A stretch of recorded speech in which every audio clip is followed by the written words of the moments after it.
Assalamualaikum warahmatullahi wabarakatuh. Selamat siang, para manusia ekstrim. Marilah kita sama ini dengan berhikmah dan inspirasi, seperti azanah yang memperkayai jiwa dan layar kita.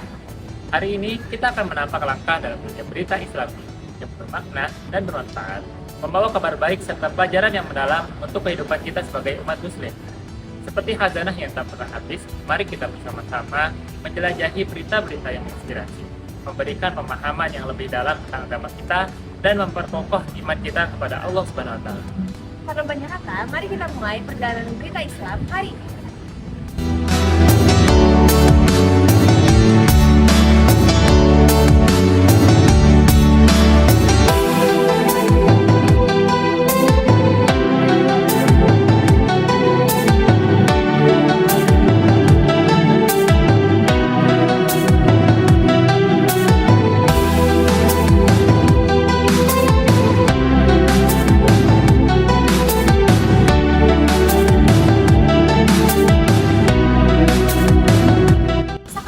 Peradaban Islam. Sejarah umat Islam terus bergulir mengikuti sunnah yaitu hukum Allah SWT berlaku bagi umatnya. Jika diamati dari dua waktu, perjuangan dan peradaban umat Islam mengalami beberapa fase pasangan sulit. Sejarah peradaban Islam menurut Hasan Nasution, perpisahan dan disintegrasi sudah muncul sejak 1000 sampai 1250 Masehi. Kerajaan Islam kemudian mengalami kemunduran ketika memasuki periode pertengahan bagian pertama yaitu 1250 sampai 1500 yang dikenal dengan masa kemunduran satu. Pada abad ke-18, peradaban Islam mengalami kembali kemajuan karena muncul 3 kerajaan besar. Namun di abad ke-19, grafik perkembangan Islam mengalami penurunan. Suatu peradaban dapat runtuh karena timbulnya materialisme, yaitu kegemaran penguasa dan masyarakat menerapkan gaya hidup malas yang dianggap dan disertai sikap bermewah-mewah.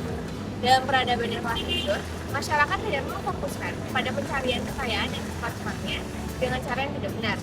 Pada intinya, dalam pandangan Ibnu Haytham, kehancuran dan peradaban.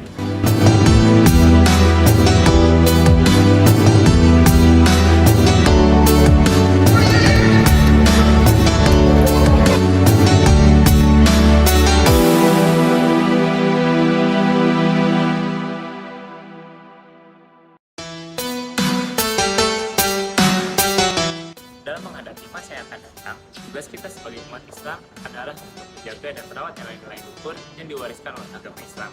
Dalam naskah ini, kita akan membahas beberapa langkah konkret untuk menjunjung tinggi nilai-nilai Islam pada masa yang akan datang. Yang pertama, ada pendidikan berbasis nilai.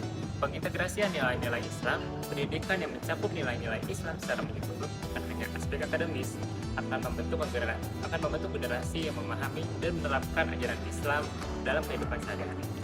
Penanaman etika dan moral fokus pada pengembangan karakter, etika, dan moral yang kuat dalam kurikulum pendidikan untuk menciptakan individu yang berakhlak mulia.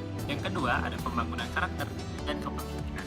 Pemimpin beretika menyuarakan dan memilih pemimpin yang memegang teguh nilai-nilai Islam, pemimpin dengan adil, dan mengutamakan kesejahteraan umat manusia sebagai prioritas utama. Pembinaan karakter generasi penerus memberdayakan pemuda dan pemudi Islam dengan keterampilan kepemimpinan dan memupuk sikap tanggung jawab untuk menjadi agen perubahan yang positif. Yang terakhir, ada media dan teknologi yang bermoral. Produksi konten positif mendorong produksi dan konsumsi konten media yang positif dan sesuai dengan nilai-nilai Islam untuk melawan dekadensi moral dan mendukung pendidikan berbasis nilai. Pengawasan dan pembatasan mengembangkan mekanisme pengawasan dan pembatasan terhadap konten yang tidak sesuai dengan nilai-nilai Islam untuk melindungi masyarakat dari pengaruh negatif. Menjaga nilai-nilai Islam pada masa yang akan datang membutuhkan komitmen bersama dari seluruh Islam. Dengan pendidikan berbasis nilai, pembangunan karakter, media yang bermoral, ekonomi berkeadilan, dan dialog antar agama, kita dapat membentuk masyarakat yang berkembang sesuai dengan ajaran Islam. Semoga Allah SWT memberikan petunjuk dan keberkahan pada langkah-langkah kita untuk menjunjung tinggi nilai-nilainya. Amin ya Rabbal. Kita hitam hidayah. Wassalamualaikum warahmatullahi wabarakatuh.